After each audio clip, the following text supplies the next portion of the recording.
নমস্কাৰ। সাহিত্য সভাৰ ৭৭তম দ্বিবাৰ্ষিক পাঠশালা ভট্টদ্বীপ ক্ষেত্ৰ অধিৱেশনলৈ শুভেচ্ছামূলক বাৰ্তাৰে আমাৰ এক ক্ষুদ্ৰ প্ৰয়াস।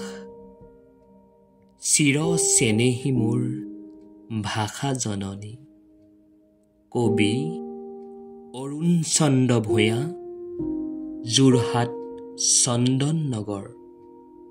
আবৃত্তি চাও বিতুপন অসম।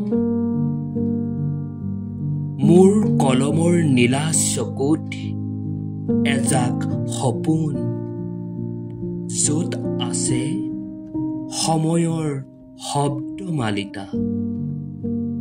মোৰ হৃদয় বীণাৰ সহস্ৰ তাৰৰ কম্পনে কৃতজ্ঞতাত মূৰ দোৱাইছে।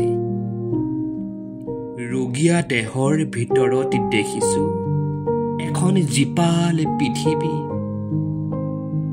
জিলিকি উঠিছে মোৰ নৰিয়া দেহ, কিয়নো মোৰ কলমৰ প্ৰতিটো শব্দৰ শৰীৰত বিয়পিছে চিৰ চেনেহী মোৰ ভাষাৰ জননী জয়গান। আজি পাঠশালাৰ ভট্টদ্বীপ ক্ষেত্ৰত সোণালী আভাৰ উকমুকনি। চৌদিশ বিয়পাই বাজি উঠিল শংখ নিনাদ দবা বৰকা।